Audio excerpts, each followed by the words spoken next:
Hello everyone, welcome back to our YouTube channel Priyanka's mind sphere. तो आज हम बात करेंगे पेडागोजी यानी शिक्षा शास्त्र के बारे में, जो हर शिक्षक का सबसे ज़रूरी हथियार है। अगर आप एमपी टेट वर्ग 1 की तैयारी कर रहे हैं तो ये टॉपिक आपके 10 नंबर पक्के कर सकता है। एमपी टेट में 10 मार्क्स की पेडागोजी पूछी जाएगी। तो हम आज से स्टार्ट कर, आपको सारी क्लासेस हमारे चैनल पर मिलेगी। तो चलिए शुरू करते हैं। तो सबसे पहले हम जानेंगे कि पेडागोजी क्या होती है।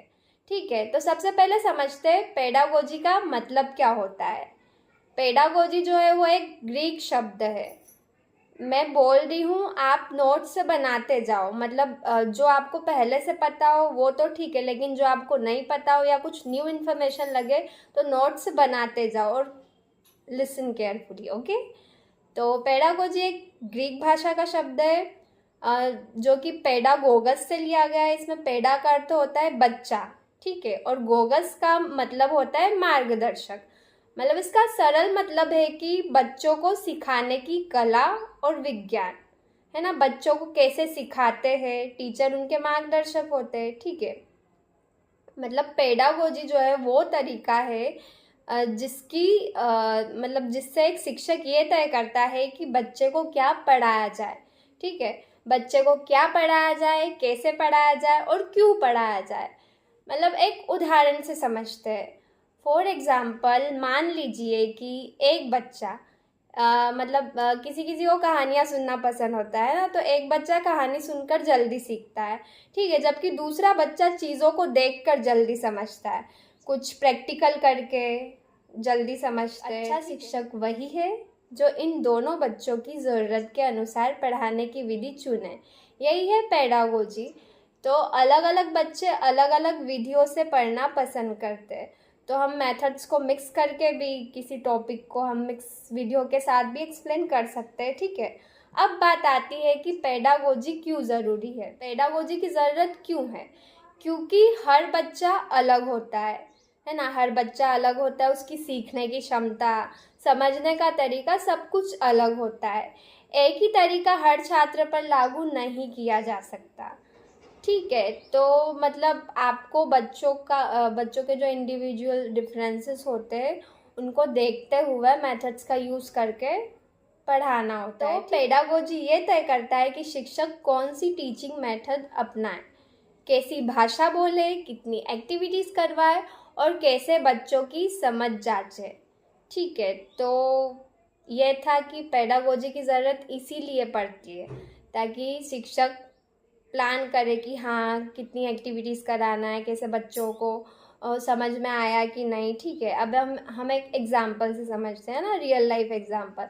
जब एक शिक्षक बच्चे को सीखने के लिए खिलौनों के साथ गिनती सिखाता है तो पेडागोजी का सुंदर प्रयोग करता है, क्योंकि बच्चे खेलते खेलते सीख जाते हैं। जब मैं प्री प्राइमरी में पढ़ाती थी तो हमने बच्चों को थ्रेड दिया था, ठीक है, थ्रेड दिया था और कलरफुल मोती दिए थे, है ना, बीट्स दिए थे। तो मेरे पास तो सिंपल है। अभी रक्षाबंधन चल रहा है तो मान लो उनको काउंटिंग सिखाना हो, नंबर सिखाना होती है।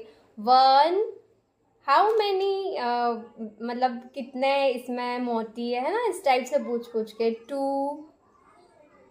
2 फिर बच्चा इस टाइप से प्रैक्टिकल करके सीखता था। तो ये सारी मेथड्स हम यूज़ कर चुके हैं।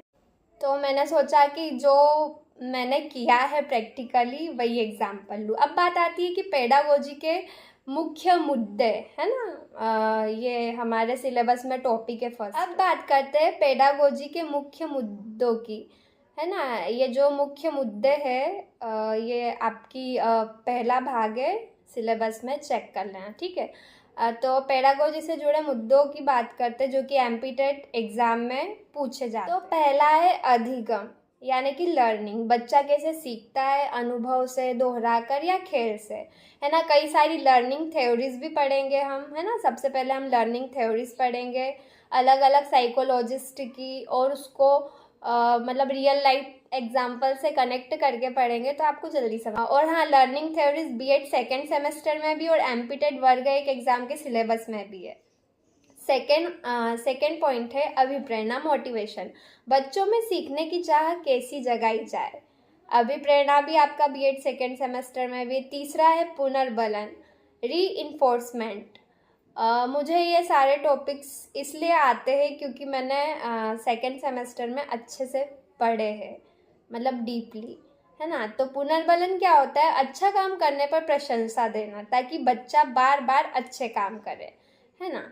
और अगर कोई कुछ गलती करता है तो उस पर उसको समझाना, ठीक है। फिर फोर्थ आता है सीखने की विधियाँ, लर्निंग मेथड, जैसे कहानी विधि, खेल विधि, संवाद विधि, है ना। फिर फिफ्थ है मूल्यांकन, असेसमेंट, मतलब बच्चे ने कितना सीखा, इसे कैसे जांचा जाए, है ना, टेस्ट से या फिर मौखिक प्रश्नों से, है ना, या फिर लिखित एग्ज़ाम से, ठीक है। तो ये कुछ मुद्दे थे आपके पेडागोजी के। तो इन सभी टॉपिक्स को हम डिटेल में पढ़ेंगे, ठीक है। तो अगर आपको मेरी ये वीडियो पसंद आई हो और मेरा लेक्चर देने का तरीका, समझाने का तरीका पसंद आया हो, तो हम ये सीरीज़ कंटिन्यू रखेंगे, है ना। मतलब जो आपका पेडागोजी है उसका एक एक टॉपिक हम कवर करेंगे, ठीक है। तो जब आप पेडागोजी के कॉन्सेप्ट सीख जाओगे तो आप उसको अप्लाई करने लगोगे जब भी आप टीचर बनोगे। फॉर एग्ज़ाम्पल, एक बच्चा था जो कि रोज़ स्कूल आता था, ठीक है, लेकिन मतलब जब मैं पढ़ाती थी तब, है ना, वो रोज़ स्कूल आता था लेकिन उसका क्लास में मन नहीं लगता। मैंने देखा कि उसको ड्राइंग करना बहुत पसंद है, तो फिर मैंने उसको चित्र के ज़रिए कहानी समझाने को कहा। तो अब वो बच्चा न सिर्फ ध्यान देता है पढ़ाई में, बल्कि क्लास में जो भी जितनी भी एक्टिविटीज़ होती है उन सारी एक्टिविटीज़ में पार्टिसिपेट करता है। तो एक अच्छा पेडागोजिकल तरीका है, और ये तरीका आप तभी सीख पाओगे जब आप पूरी चीज़ों को अच्छे से पढ़ोगे, इंटरेस्ट लेके पढ़ोगे, समझोगे। तो ये आपको आपकी एग्ज़ाम में भी काम देगा और फिर रियल लाइफ में भी, मतलब जब प्रैक्टिकली आप पढ़ाने जाओगे। तो आज आपने जाना कि पेडागोजी यानी शिक्षण कला क्या होती है। ये सिर्फ पढ़ाना नहीं बल्कि बच्चे की भावना और रुचि को ध्यान में रखकर पढ़ाना होता है। अगर आप एक अच्छे शिक्षक बनना चाहते हैं तो पेडागोजी को समझना और अपनाना ज़रूरी है। तो कमेंट में बताइए कैसी लगी आज की हमारी पेडागोजी क्लास। आज तो हमने अर्थ जाना। अगर आपको ये वीडियो पसंद आई हो तो लाइक ज़रूर करें, कमेंट में लिखें कि आपको कौन सी टीचिंग मेथड सबसे अच्छी लगती है, और हाँ, इस चैनल को सब्सक्राइब करना ना भूलें क्योंकि अगली वीडियो कौन सी होगी वो अगली वीडियो में ही पता चलेगा, ठीक है।